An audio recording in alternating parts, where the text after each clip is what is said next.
Ada rasa damai lah, saya lihat keluarganya pun ada rasa damai, itu yang bikin saya tertarik. Kalau kamu gimana? Ya kalau Citip apa? Udah, loh tadi pertanyaannya Bang Jos dan Sama Cicip Citip loh. juga. Menyerah, angkat tangan ke CCTV.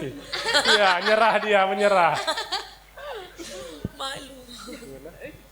Nggak ada yang dilihat, Ci? Oke. Ada kan ya? Pilihan terakhir mungkin. Iya. Sebenarnya waktu itu retret kan kita tuh beberapa FA lah istilahnya join di retret itu. Jadi sebenarnya awal-awal itu gak notice karena aku pun baru di sana, jadi masih ya sama teman-teman yang cuma deket-deket satu FA gitu.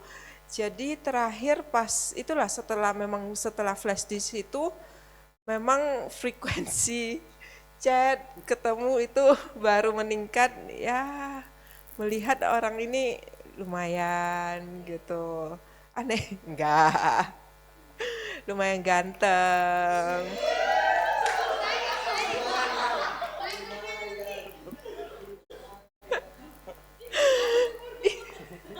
Suka juga Janjan Nardi, aku juga suka. Jadi ya gitu sih waktu awal. Jadi itulah gunanya memanfaatkan teknologi ya kan. Memanfaatkan flash disk. Oke, thank you Citif. Ada lagi seputar PDKT yang mau ditanyakan? Oke, ini yang terakhir kali ya untuk PDKT-an. Enggak, mana tahu. Iya kameramen. Oke, ini pertanyaannya. Kan tadi kan Citif sama Jos, Bang Jos kan udah kasih tahu nih tips and triknya ya kan. Gimana cara dapatin Citif, gitu juga Citif gimana cara dapatinnya Bang Jos gitu kan. Nih pertanyaannya, apa yang membuat Citif dan Bang Jos yakin kalau sesama itu benar-benar jodoh dari Tuhan? Karena banyak pengalaman dari anak muda sekarang, ngiranya yang datang yang baik itu, oh ini dari Tuhan. Datang rajin ke gereja, oh ini dari Tuhan, ternyata belakangnya sakit gitu. Coba dijelasin, boleh dibantu. Terima kasih. Kayaknya pengalaman pribadi nih Sari ya. Apakah ada pengalaman pribadi? Perlu tisu Sar? Enggak, Ya itu kalau saya jujur waktu menjalani ya memang nggak bisa 100% yakin bener nggak dari Tuhan.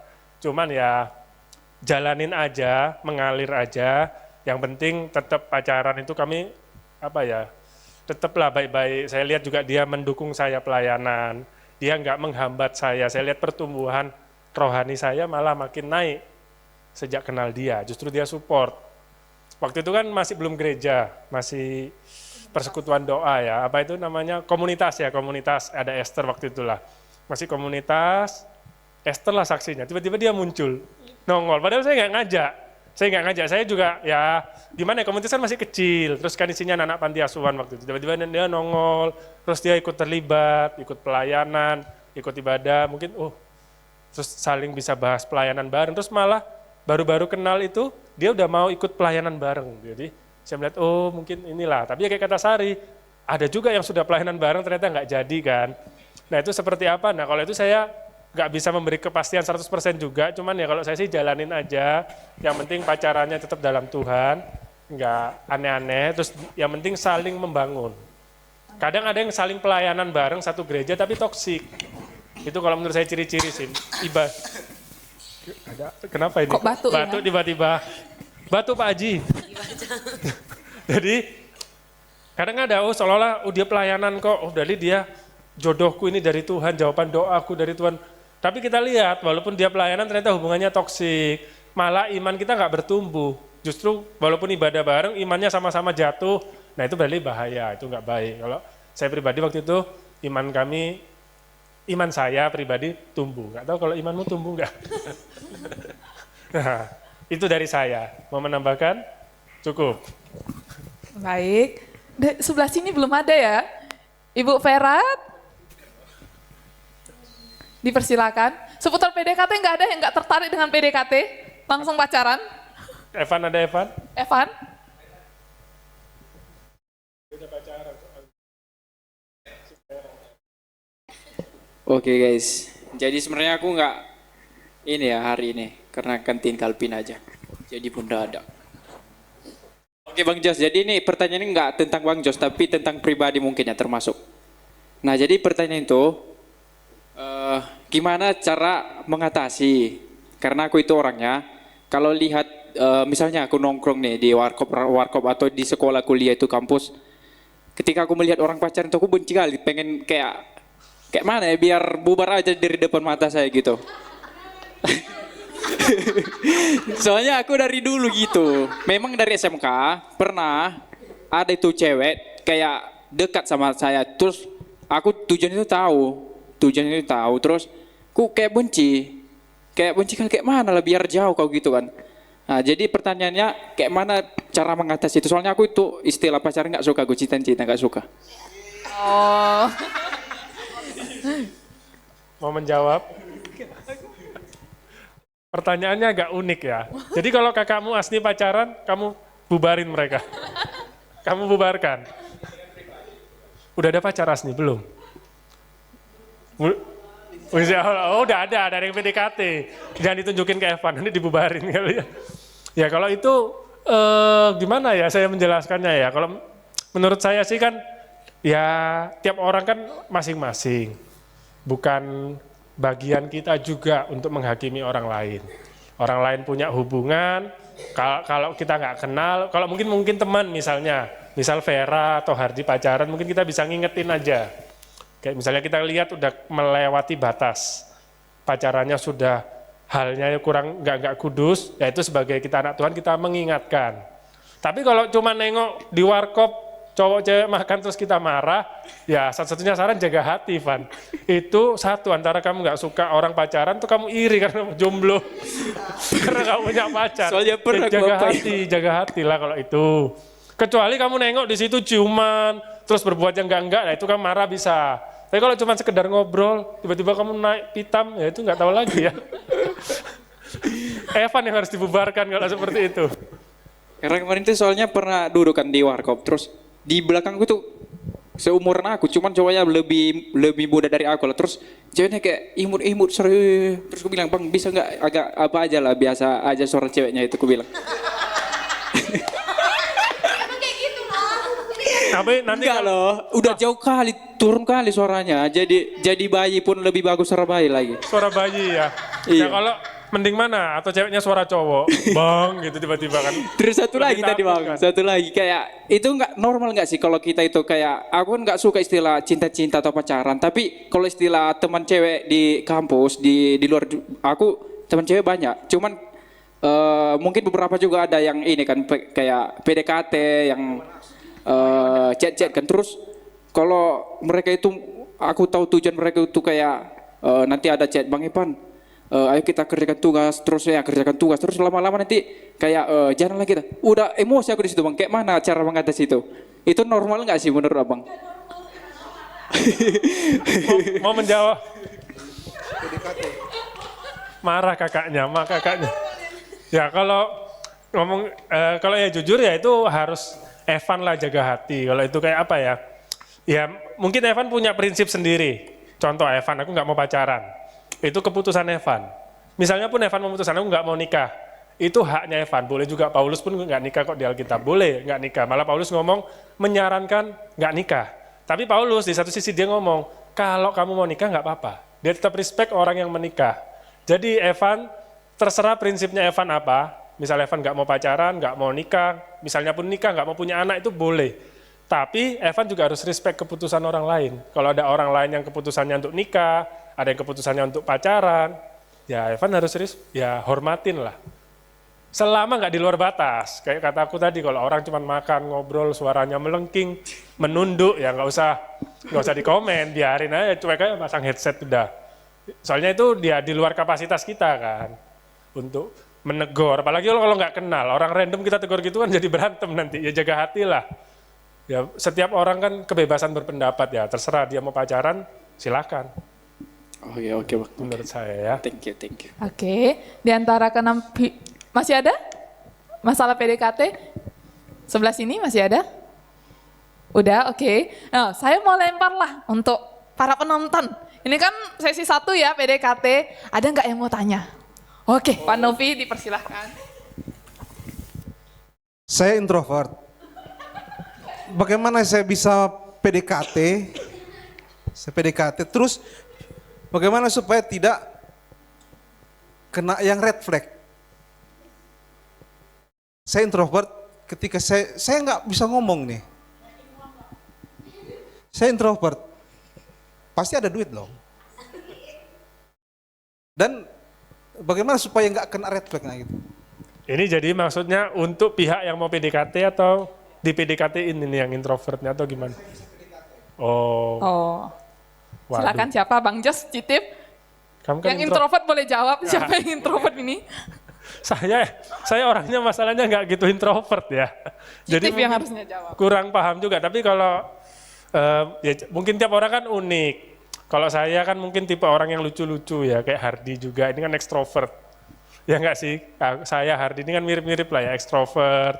Mungkin apa ya? Kalau kami mungkin caranya ngajak ngobrol, deketin. Kalau introvert gimana ya? Saya nggak ngerti juga. Tapi ya mungkin harus membuka diri sih. Harus berani buka diri lah. Karena at the end of the day kan relationship lebih dari satu orang. Ya harus belajar membuka diri. Mungkin contohnya kayak Vera ya kan, introvert, bisa buktinya jadi WL nyapa-nyapa jemaat. Saya rasa sama, itu kan relationship juga antara WL dengan jemaat. Nah ini sekarang relationship-nya lebih personal. Dengan si abang, gimana caranya bisa deketin. Ya mungkin belajar, mungkin nggak perlu terlalu cerewet kayak kata siapa tadi, Tiffany ya, udah makan belum? Di mana? Nah itu kan mungkin terlalu berlebihan. Kalau introvert mungkin tanya seperlunya aja, gitu-gitulah, lebih to the point mungkin kalau orang introvert ya saya lihatnya ya.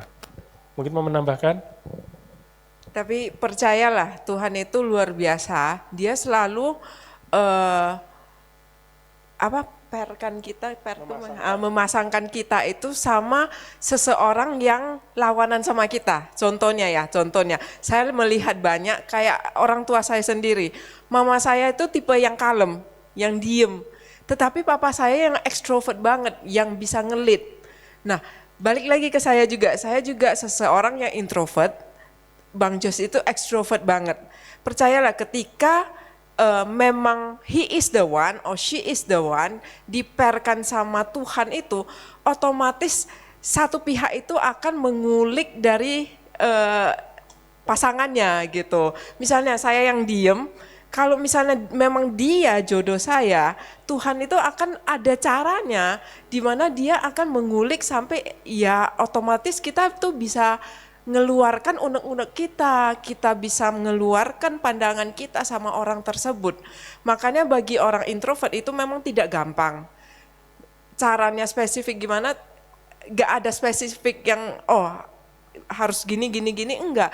Itu otomatis ketika dipertemukan sama Tuhan, itu pasti seseorang yang berlawanan sama kita untuk melengkapi kita gitu. Biasanya sih gitu sih kalau kita perhatikan banyak pasangan yang selalu gitu. Kalau misalnya dua-duanya keras, itu nanti bakal perang terus. Kalau misalnya dua-duanya introvert itu ya gimana ya, diem-dieman gitu di rumah. Nah Tuhan selalu pasangan tuh luar biasa lah, Tuhan dipasangkan yang satu cerewet, yang satu diem, nanti otomatis kita akan ada chemistry-nya sendiri. Oke, thank you. Ada lagi penonton? Jemaat-jemaat? Gak ada yang mau PDKT ini? Langsung pacaran? Udah langsung masuk sesi 2, pacaran aja kita. Oke, kita tutup lah ya sesi 1 ya, PDKT. Kita masuk ke sesi kedua, berpacaran. Dipersilakan siapa yang mau tanya dulu? Pihak sini boleh. Hardy lagi yang pengalaman katanya. Yang belum siapa yang belum tanya? Tasya ya. Tasya udah. Ibu Vera belum. Vera. Silakan Vera, tadi katanya mau di topik kedua.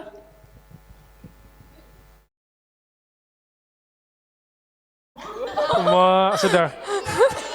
Udah siap banget ini untuk ternyata menikah. sudah mempersiapkan pertanyaan ya. Oke, yang lain kalau gitu. Oh, ada. Oh ada, silakan. Ini pertanyaan untuk Citif ya. Dari sisi mana Citif yakin kalau Bang Jos bisa dibawa ke tahap yang serius atau menjadi suami? Kenapa Citip sampai yakin gitu, ah ini udah klub memang dari Tuhan gitu kan. Terus pernah nggak tiba-tiba kayak ilfil, ih gak deh, nggak dulu deh, kayak misalkan ragu gitu. Apa yang membuat Citip sampai yakin? Karena kan kita udah pas kalau udah menikah pasti banyak pertentangan kayak ini orang pasti tidurnya ngorok nggak, punya kebiasaan buruk nggak gitu. Gitu. Sekian. Tolong. Yang tidurnya ngorok boleh jawab mungkin. Kepernikahan juga ini pertanyaannya. Oke, nggak apa-apa. Nggak apa-apa. Jadi waktu itu kan kita jalanin aja, kita jalan dari awal itu juga kita sudah perkenalkan sesama, misalnya saya sama Pak Jo, Bang Jo sama papa saya. Jadi sebenarnya hubungan kita itu bertumbuh bukan hanya kita berdua aja. Jadi kita ketika kita mau serius sama seseorang bukan hanya soal kita berdua aja, tetapi kita harus membawakan keluarga kita. Bukan mau ikut campur tangan, tetapi membantu kita, kayak tadi saya bilang, membantu kita untuk melihat dari sisi di mana oh kita gak sadar karena kita lagi masa-masa bucinnya gitu. Nah ketika kita jalan bareng, kita udah kenal keluarga masing-masing. Terus waktu itu kita juga masuk dalam pelayanan, kita pelayanan bareng. Di sana kita sebenarnya bisa melihat, bisa mensaring juga, oh ini orang personality-nya gimana di gereja, sama jemaat, sama teman gereja. Ketika kita bawa ke rumah, oh ini orang sama misalnya papa saya gimana, menurut dia sama adik saya gimana. Di sana kita bisa melihat karakter orang ini gimana. Makanya kenapa orang bilang kalau pacaran itu jangan cuma berdua. Ketika kita pacaran itu pasti mata kita itu pasti kayak bucin banget, kita pasti tutup hanya dia dan dia. Tetapi kalau kita bawa pasangan kita itu ke misalnya kakak rohani kita, papa mama kita, otomatis mereka bisa membantu kita untuk menyaring. Nah dari sana dengan proses juga kita melihat oh ini orang sebenarnya mau bawa relationship ini sampai kemana, kita bisa menilai, pelan-pelan menilai. Dan waktu itu yang buat saya yakin, oh Bang Jos ini oh bisa jadi pasangan hidup saya, bisa menjadi imam saya gitu. Pas suatu hari, pas sudah oke semua, kita udah prepare ya, lagi prepare mau married gitu, memang udah ada plan ke sana. Bang Jos tuh ajak papa saya keluar berdua untuk ngobrol. Saya gak dikasih ikut juga, mereka ngobrol apa. Jadi dari sana kan kadang aduh mau masuk dalam pernikahan, apalagi sebagai anak Kristen itu pernikahan adalah sekali seumur hidup. Mau nanti udah nikah dia mau jadi apa, ngoroknya 10 jam atau apa, kita harus menerima dia gitu. Nah dari sana saya bisa menilai oh berarti hal-hal yang kayak gitu aja Bang Jos bisa menghargai, Bang Jos bisa menghandle dengan baik. Berarti nanti ke depan-depannya misalnya kita punya keluarga, nanti punya anak, dia juga bisa melakukan hal yang sama. Demikian. Terima kasih Citip. Ada lagi? Sari mungkin? Oke, ini soal pacaran ya. Ini pertanyaan untuk ya Citif juga boleh atau Bang Jos juga boleh.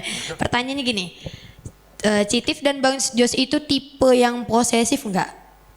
Posesif dalam arti gini, kayak aku pribadi kan, kalau aku memang tipe yang posesif. Tapi kadang kita mikir gini, tapi aku nggak suka diposesifin. Karena mikir gini loh Bang, kayak kecil gini kan.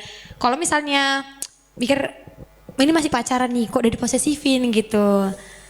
Kadang kan kayak risih, jadi kayak mana cara mengatasi pasangan kita yang posesif gitu. Terima kasih. Kok senyum-senyum Tasya dan Hardi ini? Ada apa dengan kalian dua? Berarti Sari nggak mau kalau pasangan posesif, tapi Sari sendiri unik ya.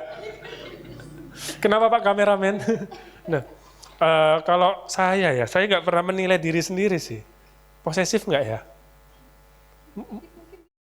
Posesif enggak? Enggak lah, kayaknya enggak. Tapi ya pasti tetap ada namanya orang kalau cinta, sayang, pasti ada lah. Cuman kan perlu juga kita membiarkan pasangan kita ini bertumbuh. Mungkin melalui apa ya, dia kerja, dia mau melakukan hobi, kadang perlu kita biarkan. Nggak bisa juga pasangan ini, kayak kata Tiffany tadi lah, berdua terus. Tiap hari berdua, nanti kasihan juga pasangan kita, dan kasihan kita sendiri. Seandainya buruk-buruknya ngomong ternyata hubungan ini nggak jalan lalu putus, maka dunianya hancur. Karena apa? Tiap hari dunianya cuma pasangan ini kan. Sedih Sari.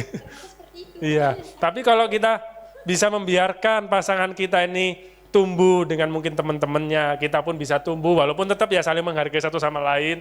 Tetaplah kita luangkan waktu sama pasangan selama nggak posesif, nggak berlebihan. Dia misalnya ada hobi apa ini jalan-jalan, nongkrong, ya udah silahkan gitu. Selama kita tahu mungkin nggak berdua sama lawan jenis yang lain gitu kan, mungkin sama teman-teman sama-sama cewek, sama-sama cowok, ya nggak apa-apa lah. Itu baik menurut saya. Jadi nggak posesif juga karena nanti kedepannya setelah menikah pun, ini lanjutkan ke pacaran kan menuju pernikahan pun, kita nggak bisa posesif ke pasangan. Kadang jam kerja, bisa jadi nanti Tiffany misalnya tiba-tiba sama bosnya diutus keluar kota, kita nggak mungkin posesifin, sedangkan di situ mungkin sibuk, mungkin saya tiba-tiba ada rapat atau apa, seandainya ketemu orang, Tiffany lalu posesif kan, itu nggak mendukung pertumbuhan, harusnya karirnya bisa naik, malah dijatuhkan pasangan, udah tolak aja kerjanya, nggak boleh, gini-gini. Nah, jadi itulah mungkin dari pacaran mulai dijaga soal posesif. Ada lagi seputar pacaran? Tasya mau nanya. Ini pertanyaan untuk Bang Jos. Just diterha. Kita ya, aku mau ngambil dari sisi keluarga broken home. Kita kan ya sama-sama di sini tahu lah ya, kita ada yang bersalah di keluarga broken home ya kan. Pasti rata-rata stigma dunia lah ya, saling bilang kalau misalnya anak broken home itu ada kurang-kurangnya, apalagi contohnya kayak tangki cintanya kurang full, ada banyak traumanya, red flag banyak ya kan. Kita kan ya kalau misalnya sama pacar gitu ya kan, nggak mungkin lah kita bohong soal kondisi keluarga gitu ya kan. Pernah nggak sih Bang, Abang minder soal kondisi keluarga, terus apalagi nih dapat pasangan yang keluarganya itu harmonis gitu. Kayak takut nggak sih ya nanti dia stigmanya negatif sama aku, pelakunya nggak kayak gitu juga sih gitu. Tapi pernah nggak sih Bang minder atau apa gitu? Itu sih Bang pertanyaannya. Oke, terima kasih Tasya. Beri tepuk tangan, ini bagus pertanyaannya ya. Mungkin mewakili beberapa teman-teman di sini ya, yang broken home juga. Jadi pertanyaan yang bagus. Tasya ngomong kalau broken home kan mungkin ada kekurangan kasih gitu ya.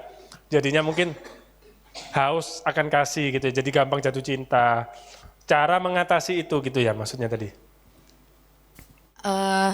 Bukan cara mengatasinya Bang. Minder nggak? Minder nggak Abang? Minder ketika nggak gitu. Tahu. Nah, kalau saya pribadi jujur, saya lihat keluarga Tiffany, saya dulu minder. Jujur saya lihat, apalagi jumpa mamanya gitu kan, saya minder. Saya merasa, keluarganya kok baik kali ya. Kok keluarganya kayak sempurna kali di mata saya. Saya sempat minder lihat keluarga dia. Cuman, nah ini pembelajaran juga mungkin untuk teman-teman. Setelah menjalin hubungan, terus kayak kata Tiffany, saya kan nggak deketin dia doang. Saya sama adiknya pun dulu main Mobile Legends bareng sama adiknya. Sama bapaknya saya suka makan bareng. Kalau sama mamanya suka nasehatin saya. Jadi saya deket sama semua. Saya ngobrol sama mamanya, dia. Di situ saya baru belajar. Ternyata emang nggak ada keluarga yang sempurna. Termasuk keluarga yang mungkin kita lihat seolah-olah sempurna. Ternyata keluarga Tiffany ini kenapa bisa bertahan? Karena ini saya salut dari mamanya dia. Ada seorang istri, seorang mama yang kuat untuk berdoa. Yang tahan banting lah saya lihat. Oh ternyata keluarganya Tiffany pun nggak sempurna. Sempat ada guncangan, yang saya nggak bisa cerita juga ada guncangan, tapi mamanya Tiffany tetap kuat, di situ dia sharing cerita, di situ saya baru, berarti memang semua keluarga itu punya masalahnya sendiri, punya kisahnya sendiri. Kalau kita emang dari keluarga broken home pasti ada rasa minder. Cuman kalau saran saya untuk teman-teman yang broken home, bawa dalam doa, patahkan semua kutuk, kita anak-anak terang. papa mama kita yang di dunia mungkin gagal sebagai orang tua, gagal sebagai suami istri, tapi kita punya bapak kekal, punya ayah kekal, punya orang tua kekal di surga. Kita nggak boleh minder, kita anak-anak Kristus. Kalahkan itu tetap aku anak Kristus, aku anak Kristus, aku layak, aku layak. Tetap nggak apa-apa pacaran, deketin, dan percayalah nggak ada keluarga yang sempurna. Mungkin kebetulan aja keluarga kita, orang tua kita gagal dalam menjalani masalah. Pasti pasangan kita, walaupun nampaknya sempurna, keluarganya juga alamin masalah.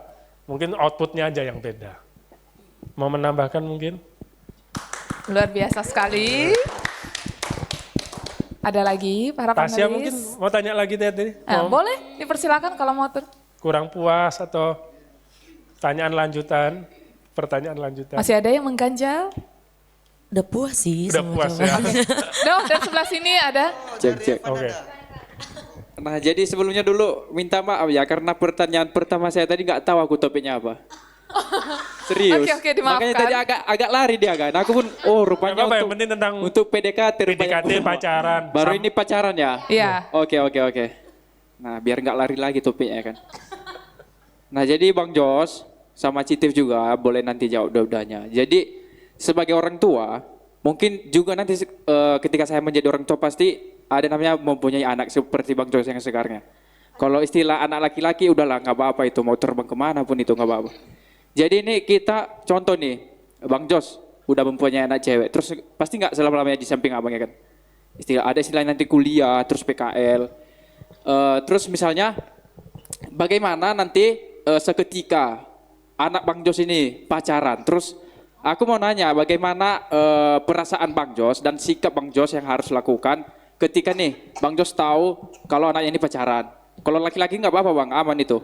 Kalau cewek ini, aku kalau sikap pribadiku Bang, yang harus ku ambil di situ ya.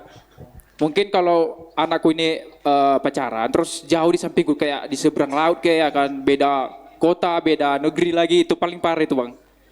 Terus kalau aku bukan nggak ngelarang, cuman kamu boleh pacaran, cuman harus di depan mataku. Maksudnya itu yang bisa kita pantau-pantau lah gitu ya kan. Terus atau enggak gini, cowokmu itu harus aku ketahui semua ID-nya itu, identitasnya gitu. Semisalnya nanti kamu itu enggak jadi sama anak saya, maka kamu akan siap menerima hakiman, ku hakimi gitu, ku hakimi atau ku sanksi gitu. Nah, kecuali kalau masalah untuk tidak jadi mereka itu dari anak saya gitu, dari cewek anak saya, nggak apa-apa ya. Tapi kalau cowok itu yang untuk memutuskan tidak jadi lagi, maka aku itu harus menghakiminya atau ya bisa kayak biasa lah ya kan, gitu. Nah jadi sekarang perasaan abang kayak mana dan sikap yang Bang Jos harus ambil ketika anak Bang Jos tahu untuk pacaran di luar negeri atau di mana gitu. Sekian, terima kasih. Oke, terima kasih pertanyaannya Evan ya. Tadi PDKT, pacaran, langsung lompat parenting ya. Ini jadi tiba-tiba membahas parenting. Tapi nggak apa-apa ya, kan tetap pacaran ya. Kan masih pacaran ya. Walaupun yang pacaran anak ya. Tapi nggak apa-apa, ini tips trik. Jadi kalau misalnya bapaknya soal pacaran itu nggak posesif. Tapi kalau misalnya soal anaknya, dia itu tiba-tiba muncul posesifnya. Bahkan sampai sekarang anaknya baru TKB 6 tahun, dia udah tanya, nanti kalau udah ada pacar masih mau gak peluk papa? Nanti udah dapet pacar masih mau gak dicium papa? Nah itulah Bang Jos. Nah jadi pembelajaran ya, ini kan ternyata tadi kan pertanyaannya Sari ya tentang posesif, ternyata saya ada posesif. Evan posesif ternyata sebagai bapak ya, jadi kalau ya tadi nggak mau nikah. Sabar Pak kameramen ya. Nah jadi pertanyaannya tadi gimana menanggapi kalau punya anak perempuan mau pacaran gitu kan. Berarti kalau saya kan point of view sebagai sekarang udah jadi orang tua, saya ngelihat gimana papa dia dulu memperlakukan. Papa dia cukup posesif. Ini kan pas Valentine ya. Pernah saya makan berdua sama dia Valentine, berantem dia sama papanya. Cemburu papanya. Chat sama dia, kamu lebih milih pacar daripada orang tua di hari kasih sayang gitu. Saya jadi nggak enak kan, saya kan deket juga sama papanya. Udah lah pulang ya, saya bilang gitu, ya udah lah aku antar pulang. Kata, enggak, lanjut gitu. Marah juga dia muncul kerasnya juga itu. Nah kalau sebagai Nah ini mungkin point of view pertama anak dulu ya. Jadi ini pembelajaran untuk anak-anak yang perempuan, walaupun kita udah deket sama pacar, libatkan orang tua. Apalagi yang perempuan-perempuan, libatkan bapak kita, libatkan orang tua. Karena orang tua seneng, benernya seneng ke orang tua kalau kita libatkan gitu. Jangan kayak kata Tiffany, berdua, libatkanlah orang tua. Kadang orang tua ini khawatir juga. Jadi libatkan untuk yang anak-anak. Nah kalau untuk orang tua gimana? Saya lihat gimana cara papa dia, berusaha kenal juga, tetap memberi ruang untuk dekat, berteman, tapi juga saya waktu itu ngobrol sama bapaknya pun banyak ditanya-tanya soal pelayanan, soal kerjaan, soal hobi apa dia tanya semua. Saya pernah basket pun, datang papa dia tiba-tiba nonton saya basket. Padahal papanya nggak suka basket. Dia sekeluarga nggak ada yang suka basket. Papanya sama dia tiba-tiba datang, ngasih saya sama teman-teman saya semua satu tim basket dikasih es teh manis. Datang cuma ngasih es teh manis. Wah, kawan-kawan saya, weh, apa ini? Papa mertua. Saya jadi sampai dibully-bully. Tapi udah ngasih es teh manis, udah pergi. Mungkin mau melihat pertemanan saya kayak mana. Mau ngelihat ini anak-anak basketnya beneran basket, terus orangnya baik-baik, enggak, puji Tuhan teman-teman basket saya itu baik-baik. Enggak ada yang rokok, enggak ada yang main kasar. Jadi dia mungkin nengok kan, mungkin melihat, ingin ngelihat anakku ini pacaran sama cowok yang pergaulannya kayak mana. Nah ini mungkin saran kalau Evan nanti, tadi kan tanya tentang parenting ya, punya anak pacaran mungkin gitu. Lihat pacarnya hobinya apa, oh lihat pergaulannya dengan cara gitu. Oh lagi nongkrong misalnya, ya udah datang aja pura-pura, kasih kopi, dari kejauhan tengok ya kan, oh kawan-kawannya baik kok, nggak ada mabuk-mabuk gitu. Itu sih, tapi ya di sisi lain saya belum mengalami ya, saya belum pengalaman ya gimana kalau anak pacaran ya. Mungkin saya juga jealous nanti. Apa itu? Kayak misalnya cowok ini nggak jadi sama anak Kah? kalau tadi yang cewek menolak gitu. Biar diputusin seandainya. Ya. Kalau aku nggak terima sih bang. Tapi, nah, pacaran itu kan tahap pengenalan. Di tahap pengenalan inilah saling melihat kelebihan dan kekurangan. Kan melihat juga selain kelebihan kekurangan, kecocokan. Kalau memang nggak ada kecocokan kan nggak harus pacaran, nggak harus nikah.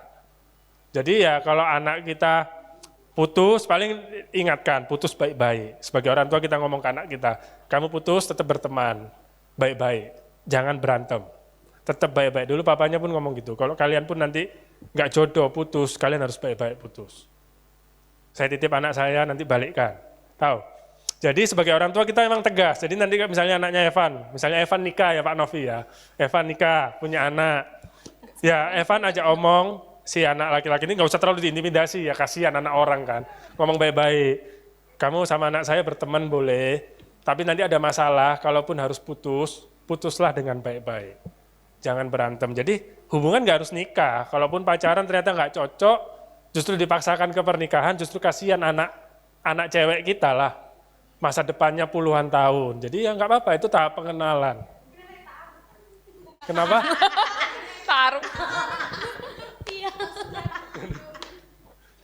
Gimana Evan? Oke? Oke. Ada lagi? Kita tutup dulu sesi inilah. Kita akhir dulu sesi 1 ya kan? Karena sepertinya kedua narasumber kita udah agak tertekan dari tadi. Yaudah kita tutup dulu sesi 1. Para panelis dipersilahkan untuk kembali dulu ke tempatnya. Dipersilahkan. Kita ada game sedikit.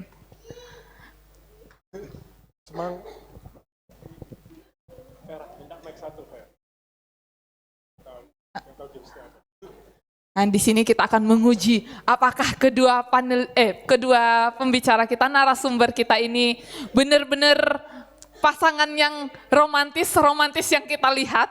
Kita akan uji di game kali ini. Boleh Bang Jos kursinya hadap sini, Citif hadap sana, boleh?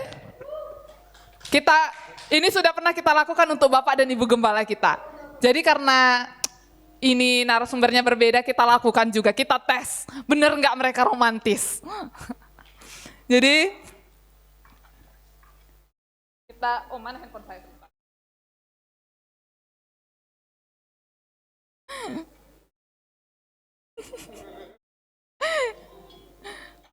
Nah di sini saya akan kasih pertanyaan, nanti kalau ngerasa diri sendiri boleh tunjuk diri sendiri. Kalau ngerasa yang ini pertanyaannya tertuju jawabannya kepada salah satu lawan kita atau pasangan kita, boleh tunjuk arah ke belakang. Gini, gini, gini. Ya itu dia. Nah, gitu.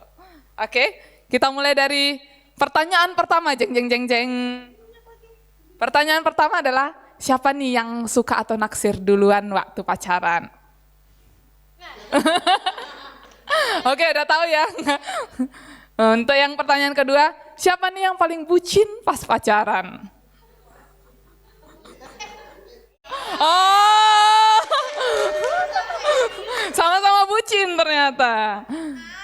Pertanyaan berikutnya, siapa nih yang paling cemburuan? Bingung. Siapa? Ternyata benar.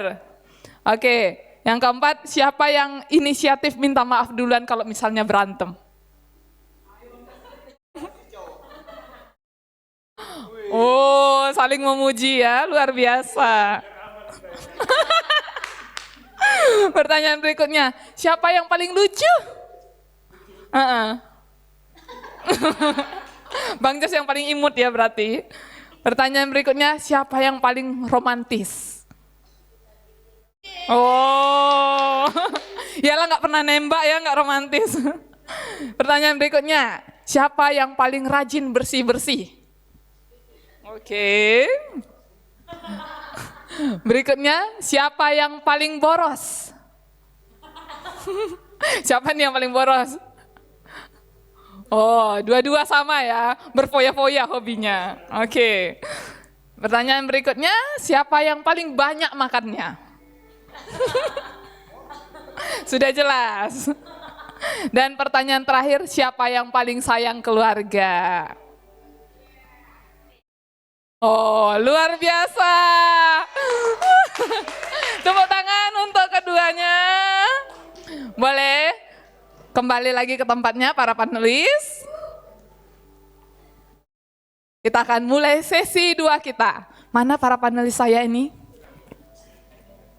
Aan Hardi, Calvin, Evan. Loh, nggak boleh ganti panelis lo ya.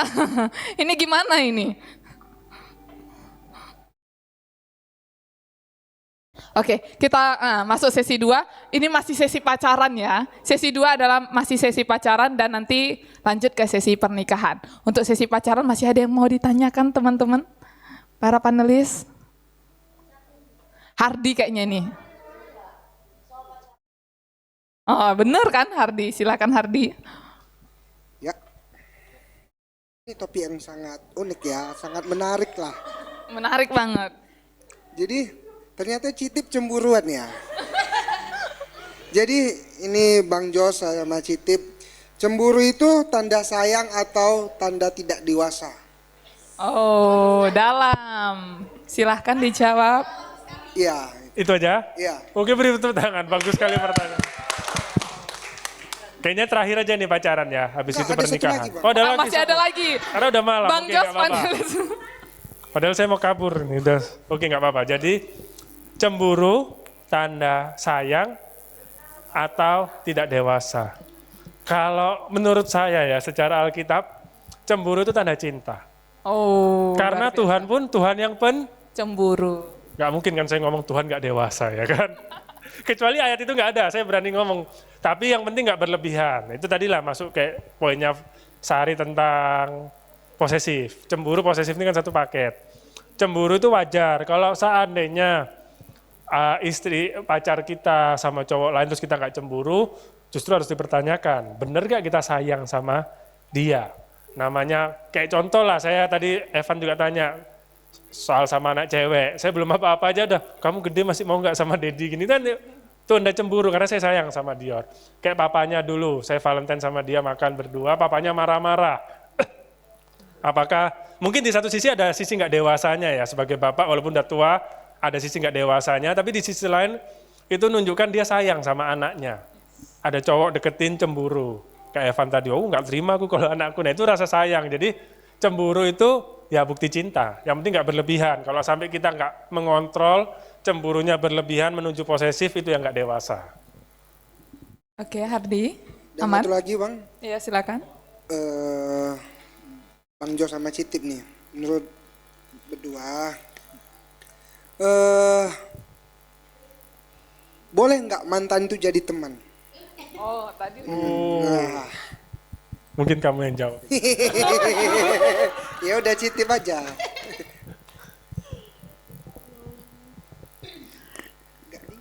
Waduh. Tapi mengikuti pelajaran Pak Agem, mantan itu dibuang pada tempatnya. Biasanya sih kalau misalnya ada sih beberapa case di mana mereka setelah putus baik-baik masih berteman. Cuman gimana ya kalau misalnya kita cewek masih berteman sama mantan itu kita kan pembawa perasaan. Jadi nanti kurang baik juga ke depan kalau misalnya memang berarti ini bukan jodohku, kita udah mau move on tetapi kita masih berteman. Tapi itu balik lagi ke pribadi-pribadi sih. Kalau misalnya kita cukup bisa mengontrol perasaan kita, masih bisa membatasi batasan-batasan sebagai mantan atau misalnya nanti kita punya pasangan yang baru ya gak ada salahnya sih kalau misalnya kita mau berteman sama mantan kita. Jangankan nanti, asalkan jangan nanti ketika kita misalnya udah punya pacar, tetapi mantan kita ini masih mengelola pikiran kita, masih ada penghalang-halangnya itu. Nah itu sampai ngefek ke kita, itu kurang bagus gitu. Kalau semasih kita bisa mengontrol itu ya gak masalah, fine-fine aja kalau misalnya mau berteman sama mantan kita. Ya, kalau menurut saya gak ada aturan baku boleh nggak, cuman resikonya besar. Ada resiko kalau hubungan kita sama pacar atau sama istri suami lagi baik-baik aja nggak ada masalah. Tapi begitu ada lagi berantem, lagi ada masalah, bisa jadi kita malah larinya ke mantan.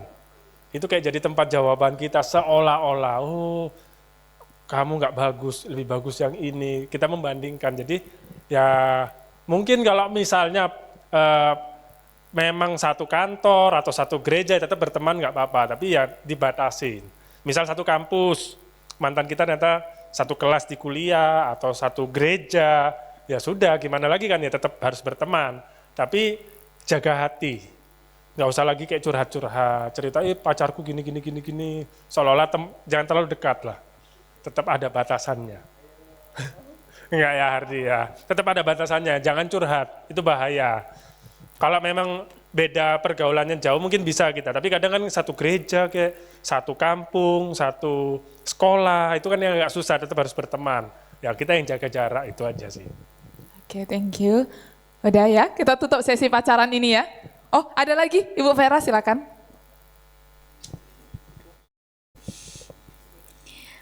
Vera mau bertanya nih, apakah dalam tahap masih pacaran, Citif dan Bang Jos sudah membahas seperti kayak nanti kalau punya anak, didikannya seperti apa, terus nanti bagian keuangan, menteri keuangannya siapa, dan apa? Nanti kalau nggak bisa masak, boleh makan di luar atau memang harus tetap masak. Nah, kan itu biasanya nih orang yang sudah membahas tahap seperti itu sering gagal untuk menikah. Apakah dulu Bang Jos membahas itu ataukah tidak?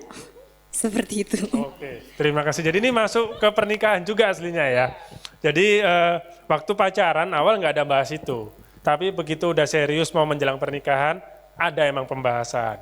Kayak mau anak berapa, terus kayak nanti pekerjaan, kayak gitu-gitu ada. Soal mau ngasih ke orang tua, soal perpuluhan kita ada bahas tetap walaupun mungkin nggak bener-bener serius banget nggak ya, kayak ayo kita rapat gitu, makan bahas itu nggak ya, sambil mungkin ngobrol hal yang lain tetap kita selipkan ada pembahasan, tetap ada waktu sudah menuju jenjang pernikahan, mau menuju pernikahan kita ada bahas emang. Oke, terima kasih.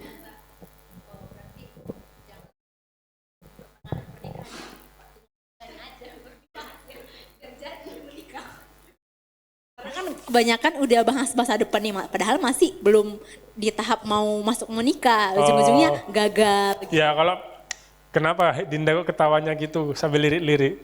Janganlah masih PDKT udah ngomong 2 tahun lagi aku nikah gitu kan. Tidak bermaksud menyinggung ya.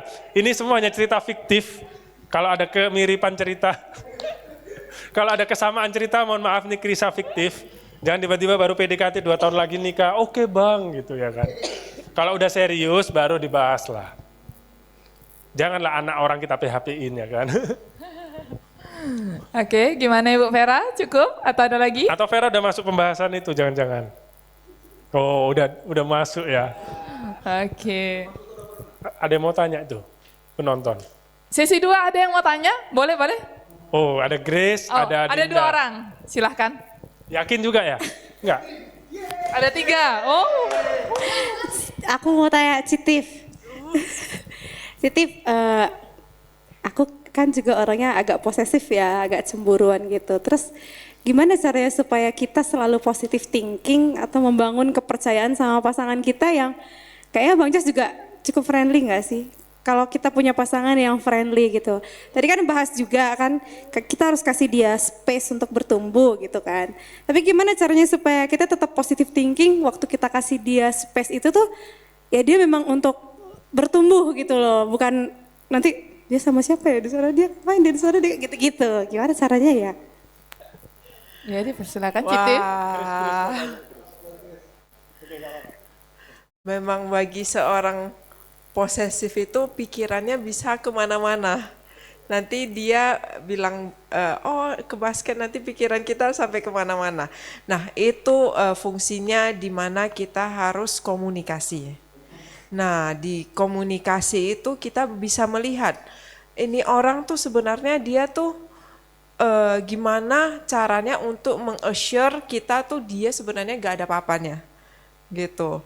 Nah biasanya saya sih biasa langsung bilang, misalnya saya gak suka atau misalnya saya mikir ada sesuatu, saya langsung tanya, saya bilangkan misalnya saya gak suka kamu nanti, misalnya tadi kamu cara ngobrolmu kayak gitu. Nah nanti dari jawaban si pacar kita, pasangan kita itu kita bisa menilai, dia tuh sebenarnya tuh orangnya dewasa apa enggak untuk menghandle misalnya orang-orang seperti kita kayak gitu. Nah dari sana bisa menilai, oh Bang Jos ini ketika dikasih saran itu dia tuh bisa assure dia tuh bukan aneh-aneh, bukan ke arah aneh-aneh, tapi dia memang sifatnya itu kayak gitu, sama siapapun gampang berbaur. Nah kita tuh sebagai pasangannya kita juga harus tahu apakah kita bisa menerima sifatnya yang seperti itu, atau misalnya malah sifat ini yang ujung-ujungnya membuat relationship kita itu tambah jalan tambah parah, tambah jalan tambah parah. Makanya komunikasi itu sangat penting. Walaupun itu bukan suami kita atau belum sampai tahap sana, kita harus ngobrol. Nah, apakah bisa ketemu di titik temunya di mana dia juga tahu, berarti batasan saya tuh sampai sini. Oh, berarti batasan pasangan saya tuh sampai sini. Kalau misalnya sama-sama kita bisa nerima, sama-sama kita bisa jalanin, ya udah berarti di sana dia pun bisa menunjukkan gini loh aku gini gitu sih. Oke. Aman? Cukup? Oke. Berikutnya Grace tadi ya, silakan Grace. Oke, ini mau nanya ke Bang Jos sama Citif. Apa sih jalan keluar untuk pasangan yang berbeda aliran tapi Kristen ya? Dia seorang calon pendeta di gereja Lutheran, tetapi di sisi lain saya mempunyai keinginan untuk menjadi seorang gembala di gereja karismatik. Terima kasih. Berat.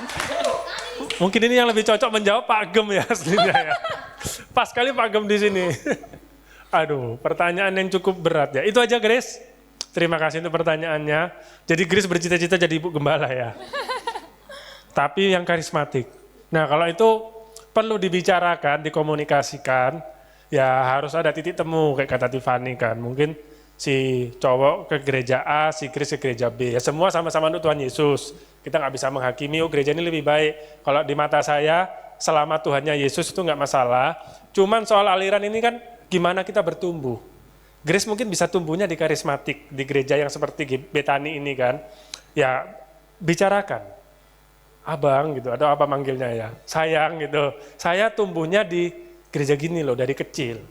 Bisa nggak gitu, coba ajak pasangannya kemari ibadah di sini, untuk itulah saling pentingnya tahap pengenalan. Ini karena mungkin dianggapnya masalah sepele, mungkin dianggap masalah kecil, tapi kalau ini dibiarkan bisa jadi masalah besar loh. Nanti setelah menikah bisa terjadi keretakan rumah tangga gara-gara memilih tempat ibadah bisa loh. Nanti misalnya berantem, si Grace misalnya ikut gereja ke suaminya. Waktu berantem, Grace bisa mengungkit, aku udah ninggalin gerejaku loh ya demi kamu ya gini-gini ya. Jadi dari awal harus ada kesepakatan. Kalau saran saya harus, kalau bisa sekeluarga satu gereja lokal yang sama. Grace ikut ke suami atau suami ikut Grace, itulah kalian harus putuskan dengan baik-baik. Kalaupun Grace ikut suami ya harus mendukung, apalagi suami calon pendeta ya. Sebagai istri, Grace akan jadi tiang doa, jadi penolong, support 100%. Harus, misalnya suami jadi gembala di gereja itu, Grace ya harus jadi ibu gembala yang baik di gereja situ. Tapi sebaliknya kalau calon suami sudah memutuskan misalnya masuk gereja Betani, ya dia harus support 100% di gereja ini. Ya itulah pilihan di tangan kalian dua, komunikasikan yang baik. Berat ya Grace ya.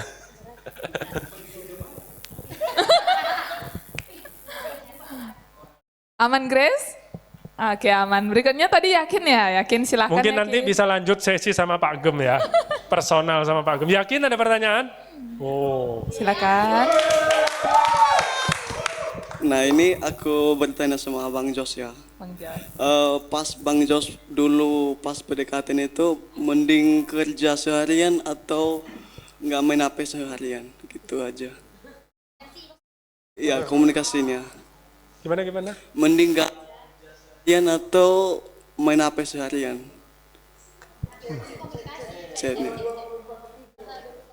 Mending saya kerja. Iya. Terus nggak ada kontak dia sama sekali. Nggak ada. Atau full kontak dia. Iya. Nggak kerja. Tapi nggak kerja. Ekstrim ya pilihannya ya. Karena nggak dua-duanya sih ya. Namanya PDKT ya. Kalau menurut saya nggak bisa juga dua-duanya. Terlalu 24 jam jumpa, chatting, terus pun nggak baik. Kita tetap harus aktivitas, yang kuliah, yang belajar, yang kerja. Tapi sebaliknya kalau kita kerja terus nggak ada hubungan, ya itu namanya bukan relationship dong. Hubungannya di mana? Itu namanya cari karir ya kan. Ya harus balance, itulah work-life balance ya. Tetap hubungan, tetap ada, kayak saya bilang tadi, tetap kita harus bertumbuh. Yang kuliah tetap belajar, yang sekolah tetap belajar. Tapi ya pertemanan, hubungan tetap dijalin dengan baik. Kalau itu menurut saya tetap harus balance, nggak bisa kayak kata Yakin ya, milih salah satu sih enggak. Ya sama lah kayak jadi orang tua. Pilih kerja, nggak ada waktu sama anak, atau pilih sama anak tapi nggak kerjaan, nggak mungkin. Pilihannya kalau ya dua-duanya tetap bekerja, menafkahi anak, tapi juga punya waktu untuk anak. Ya sama hubungan, namanya relationship pasti seperti itu. Kalau itu dari saya. Oke, aman Yakin? Aman. Oke, kita tutup sesi ini ya. Kita masuk ke sesi terakhir, sesi rumah tangga. Oke, panelis silahkan boleh sebelah kiri atau sebelah kanan. Oh Vera ini tadi yang paling semangat ini. Dipersilakan. Calon mama-mama.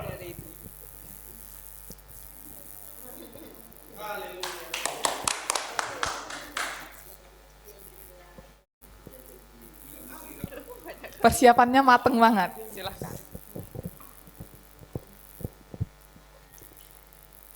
Dalam sebuah rumah tangga kan pasti ada yang namanya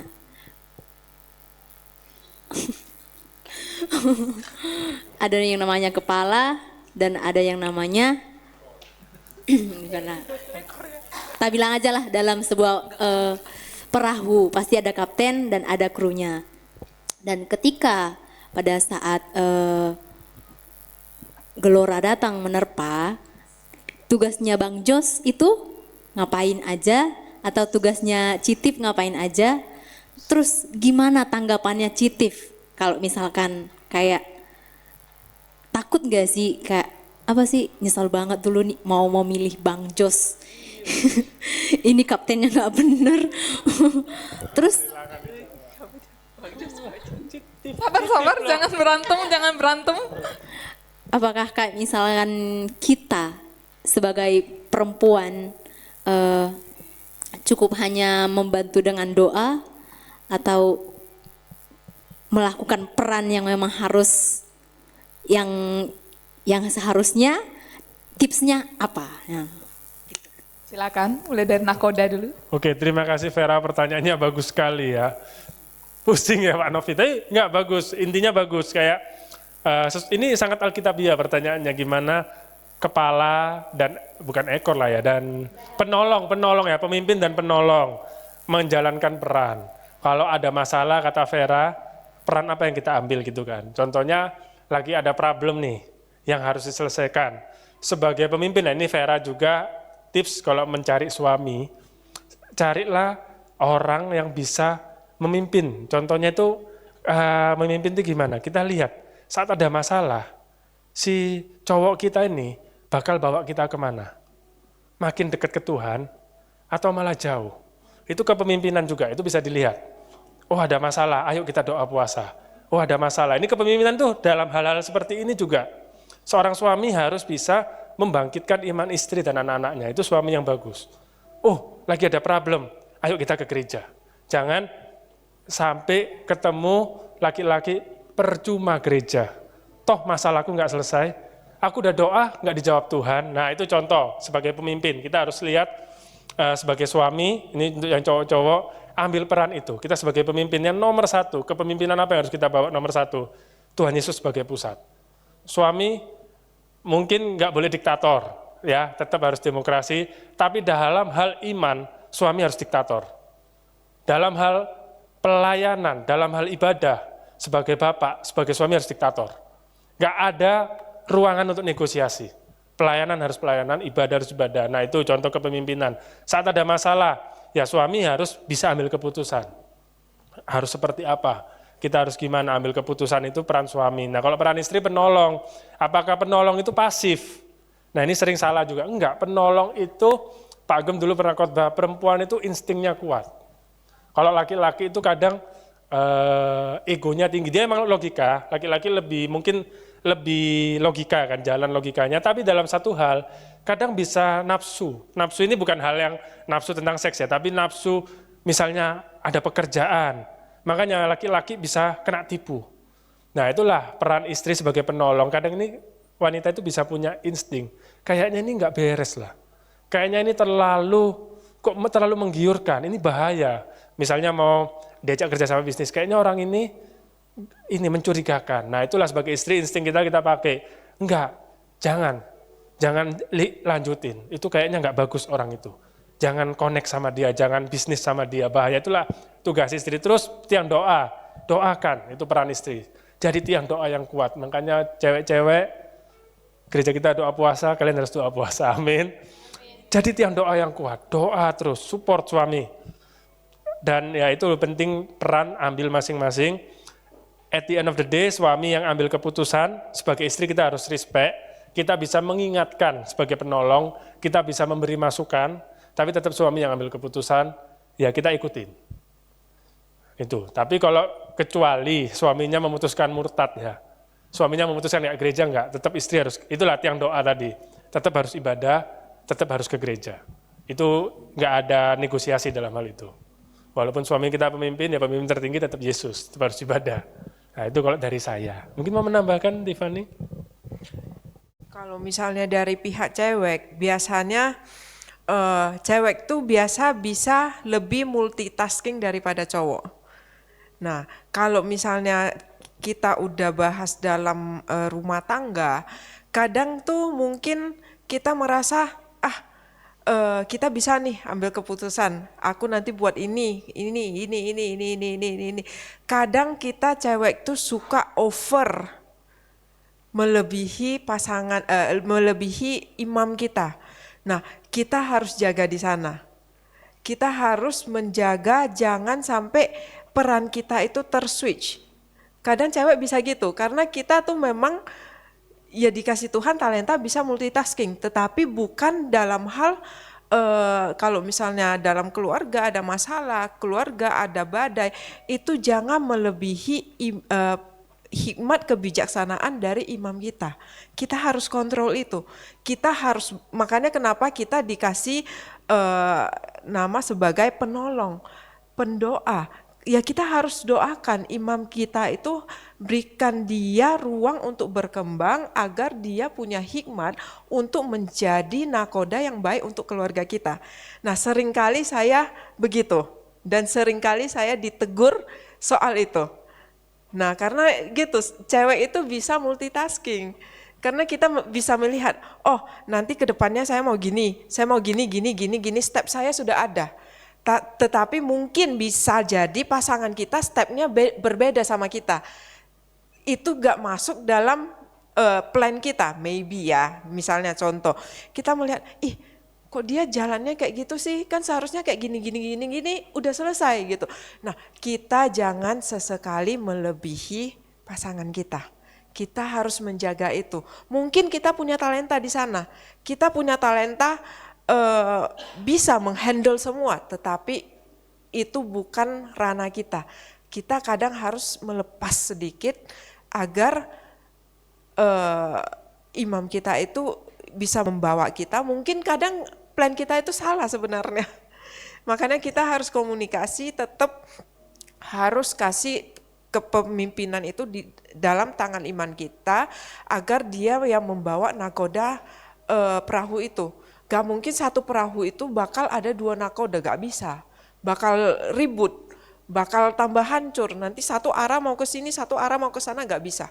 Kita tetap menjadi pendoa yang baik, menjadi penolong yang baik agar nakoda ini bisa fokus membawa keluarga ini kemana sih sebenarnya. Begitu. Ada lagi? Para panelis. Terus di soal keuangan. Kalau lah misalkan kita kan udah menikah nih, otomatis kita satu uang. Boleh nggak sih kita punya uang pribadi tanpa sepengetahuan daripada kayak si istri atau si suami? Istilahnya uang diem gitu. Terus kalau misalkan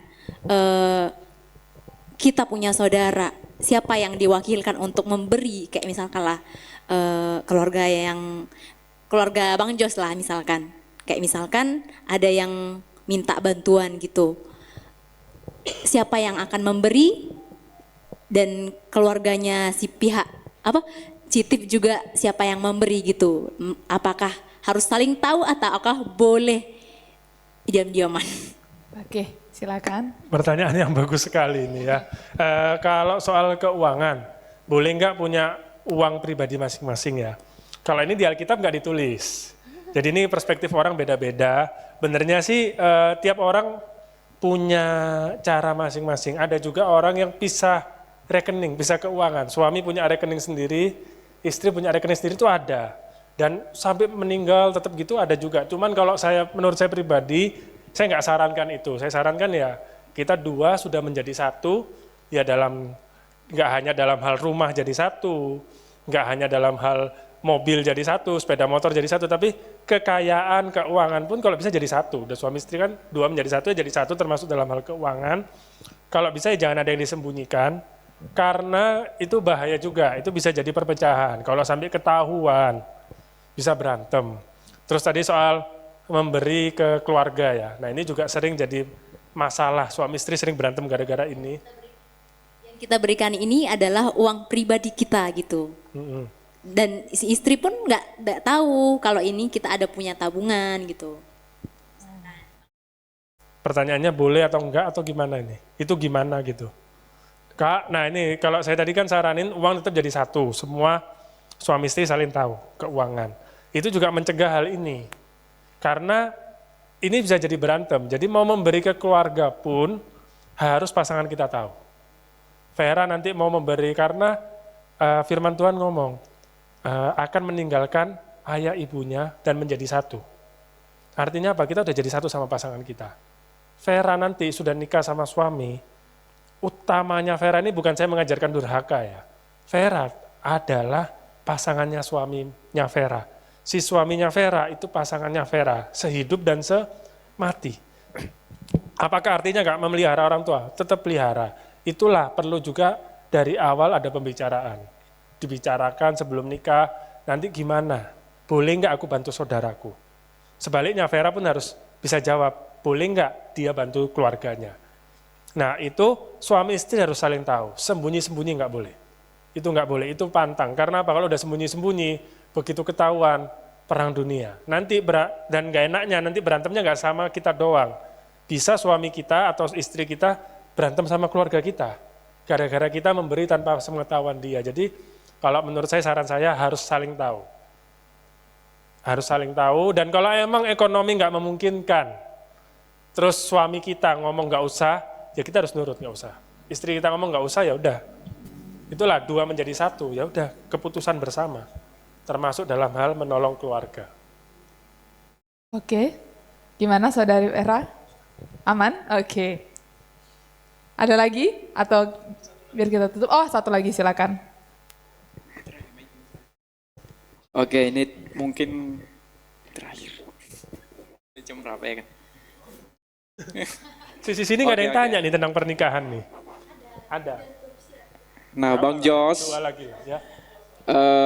di dalam Alkitab ada katanya kalau orang udah dewasa disuruh menikah dan meninggalkan ayah dan ibunya. Itu bukan arti setelah menikah harus pergi jauh ke luar negeri. Tapi itu artinya mungkin menurut saya mereka itu membangun hidup yang baru dengan pasangan yang baru. Nah jadi mungkin ini cuma contoh. Bang Jos pas menikah masih belum mempunyai rumah sendiri. Nah jadi setelah menikah Bang Jos mungkin bareng-bareng keluarga besar lagi. Terus saya kasih 3 opsi sama Bang Jos. Di antara 3 opsi ini, abang pilih cuma satu aja.